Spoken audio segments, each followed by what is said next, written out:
Xiaomi 14T Pro sejak update HyperOS 2, apakah memang semakin lebih baik? Apakah semakin menarik untuk kalian beli? Mari kita lakukan review kembali dari Xiaomi 14T Pro di awal 2025 ini ya guys. Secara singkat, spesifikasi yang dibawa oleh HP ini menggunakan prosesor MediaTek Dimensity 9300 Plus, RAM 12GB, dan storage 512GB UFS untuk varian yang kita uji. Jadi, mari kita lakukan review kembali dari Xiaomi 14T Pro ini.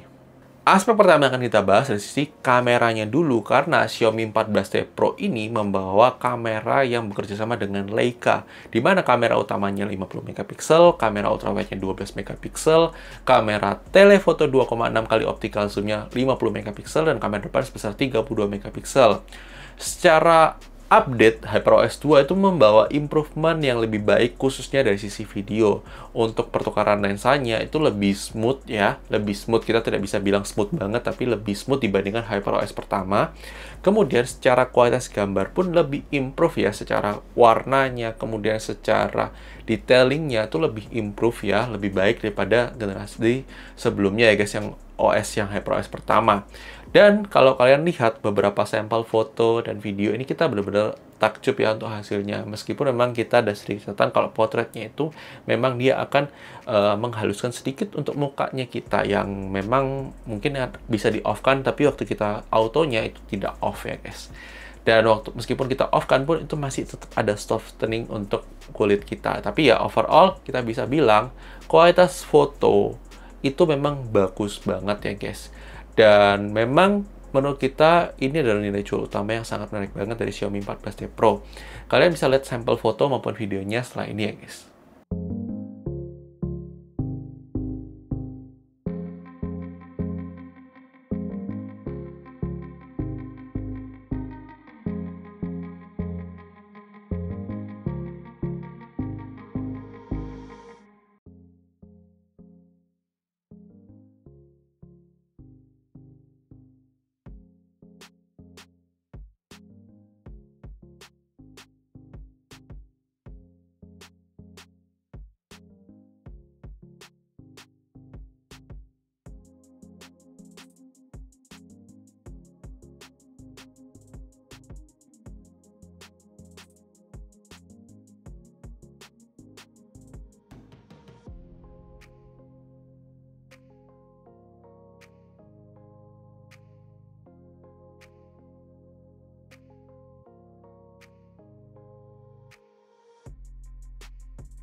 Oke guys, ini dia adalah sampel perekaman kamera depan dari Xiaomi 14T Pro setelah diupdate ke HyperOS 2.0. Gimana mau kalian untuk kualitas kamera depan dari Xiaomi 14T Pro ini? Apakah sudah sesuai ekspektasi kalian? Apakah menarik atau tidak? Kalau menurut kita sih kualitasnya tetap masih bagus ya. Dan seperti Xiaomi 14T Pro yang sebelumnya, tidak terlalu berbeda jauh secara kualitas. Tapi gimana mau kalian? Silahkan tulis di kolom komentar ya guys. Oke, ini adalah sampel perekaman kamera belakangnya dari Xiaomi 14T Pro setelah update HyperOS 2.0. Jadi kualitasnya tetap masih bagus, stabil, bisa switchable lens, bisa rekam HDR video. Ini kalian bisa lihat langitnya lagi mendung, switch seperti ini, dan cakep ya. Untuk kualitasnya juga, ultrawide-nya juga masih bagus, 2,6 kali optical ya. Dan gimana makanya untuk kualitas kameranya, switch seperti ini, menarik atau tidak? Silahkan tulis di kolom komentar ya guys.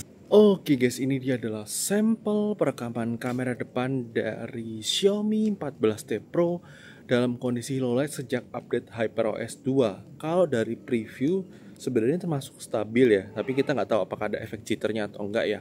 Terus kemudian untuk secara kualitas menurut kita ini lebih better ya daripada yang sebelumnya ya guys, lebih smooth sedikit dibandingkan sebelumnya. Tapi ya silakan tulis pendapat kalian di komentar mengenai kualitas kamera depan dari Xiaomi 14T Pro dalam kondisi low light ya guys. Oke guys, ini dia adalah sampel perekaman kamera belakang dari Xiaomi 14T Pro dalam kondisi low light sejak update HyperOS 2. Kurang lebih seperti ini untuk kualitasnya. Kita bisa switch ke kamera ultra wide-nya yang akan penurunan kualitasnya ya kalau kita bisa bilang. Kemudian kita zoom ke 2,6 kali optical zoom-nya. Dan ini masih termasuk oke, meskipun nggak ada OIS-nya, tapi termasuk cukup oke ya guys. Kemudian juga masih bisa 5 kali cropping zoom ya guys. Jadi ini ya sekedar tambahan aja sih. Kita ke 1 kali yang paling bagus sih 1 kalinya. Tapi gimana dong? Silahkan tulis di kolom komentar. Aspek berikutnya yang kita rasakan dari sisi performance-nya, di mana secara performance itu jauh lebih stabil dibandingkan HyperOS pertama. HyperOS 2 ini tuh membawa manajemen panas lebih baik karena performance-nya itu lebih diatur supaya tidak terlalu panas ketika digunakan harian. Selama penggunaan harian itu terbukti kalau misalnya kita gunakan harian sudah tidak lagi mudah menghangat, kecuali memang kalau kita intens banget buat foto-foto, nah itu memang akan menghangat. Ataupun kalian pakai buat gaming ya akan menghangat, itu wajar ya guys. Tapi untuk penggunaan harian kita tidak menemukan adanya hal-hal seperti itu, dan itu sebuah hal yang bagus ya, sebuah improvement yang bagus dengan adanya update. Hanya memang secara skor Antutu agak turun sedikit ya di angka 1,6 jutaan dari sebelumnya 1,7 jutaan, yang sebenarnya tidak terlalu signifikan berbedanya ya guys. Dan secara skor Geekbench 6 pun kalian bisa lihat skornya di layar kalian. 3D Mark Wildlife Extreme saya juga kalian bisa lihat skornya di layar kalian. Dan PC Mark kalian juga bisa lihat skornya di layar kalian. Overall ini adalah HP 8 jutaan yang sangat menarik banget performance-nya. Udah kamera bagus, performance-nya juga menarik banget ya guys, dan bagus ya guys. Kemudian dari sisi gaming sendiri kita uji coba di sini 7 game, lebih banyak pada yang sebelumnya kita review. Di sini kita uji coba game Mobile Legends, ini kebuka setting rata kanan di 120 fps dan dapat rata-rata di 109,6 fps karena memang akan ada throttling untuk menjaga suhunya supaya tidak terlalu panas. Kemudian game PUBG Mobile kebuka settingnya juga 120 fps, dapat rata-rata di 119,6 fps, termasuk cukup stabil. Game Call of Duty Mobile itu dapat setting di 120 fps juga, dan dapat rata-rata di 119,6 fps, termasuk juga stabil. Kemudian game HOK Mobile kita dapat settingnya juga 120 fps, dapat rata-rata di 119,9 fps, dan stabil. Kemudian FIFA Mobile ini settingnya 60 fps dan dapat di 59,9 fps dan termasuk stabil. Dan Free Fire setting 60 fps dapat di 60,3 fps stabil. Dan Genshin ini kita setting rata kanan itu dapat di 49 fps karena throttling tadi. Cuma memang buat jaga suhunya. Jadi dia tiba-tiba ketika sudah 5 menit itu akan turun throttling di 40-an fps. Kemudian dia akan berusaha naik lagi dan turun lagi. Jadi ya itu throttling yang kita rasakan untuk gamingnya ya guys. Overall kita bisa bilang bahwa Xiaomi 14T Pro secara performa sebenarnya plus minus hampir sama, tapi manajemen panasnya lebih baik untuk dipakai harian ya guys dibandingkan HyperOS pertama. Kemudian dari sisi yang lainnya sebenarnya tidak terlalu banyak berubah, di mana HP ini menggunakan layar AMOLED resolusi 1,5K refresh rate 144Hz, bisa untuk nonton YouTube hingga 4K 60 HDR, Wideband L1 Plus HDR, perlindungan Corning Gorilla Glass 5. Jadi ya overall sama aja sih dari review sebelumnya. Kemudian dari sektor speaker, kualitas stereo speakernya juga plus minus tidak terlalu banyak berubah dari yang sebelumnya, ya sama. Kualitasnya kalian bisa dengar full sampel audio speakernya setelah ini ya guys.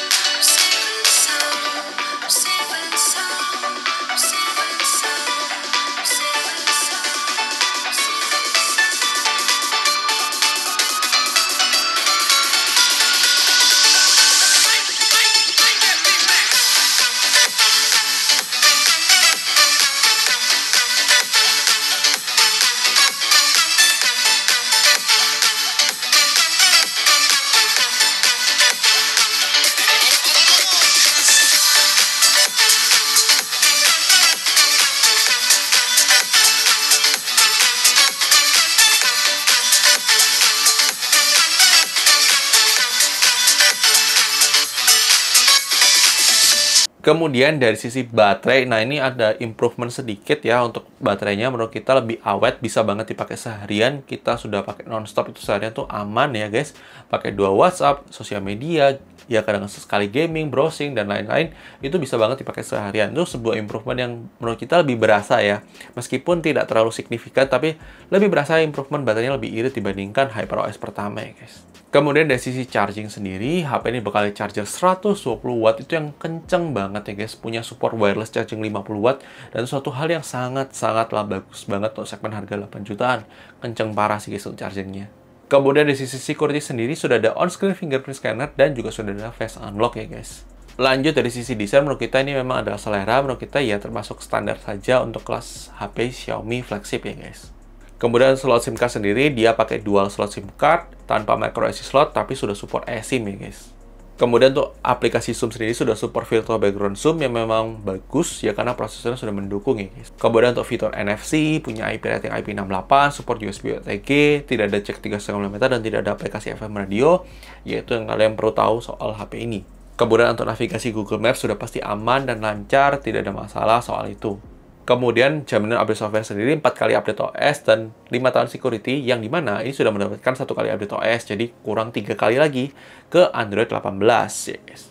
Kemudian untuk fitur AI-nya sendiri juga termasuk lumayan oke. Ada fitur Object Eraser, ada AI Translate, kemudian AI Video Subtitle Generator, kemudian dan lain sebagainya, masih banyak banget ya guys. Dan kita tidak masukkan ke dalam video review, karena apa? Karena itu akan sangat panjang kalau kita bahas satu persatu ya guys. Kesimpulannya, HP Xiaomi 14T Pro ini silakan update saja ke HyperOS 2, karena menurut kita HyperOS 2 itu mendapatkan improvement yang lebih baik daripada HyperOS pertama. Dari sisi performance yang lebih stabil, kemudian kamera juga yang lebih smooth, dan baterai yang lebih irit. Itu 3 faktor utama yang menurut kita sangat kita rekomendasikan untuk update ke HyperOS 2 di Xiaomi 14T Pro. Dan kalau kalian yang memang tertarik untuk beli ini, jangan lupa kita taruh link pembeliannya di deskripsi video. Dan thank you sudah nonton video ini. Jangan lupa like video kalau suka, dislike aja kalau nggak suka, dan sampai ketemu di video selanjutnya guys. Oke guys, bye-bye!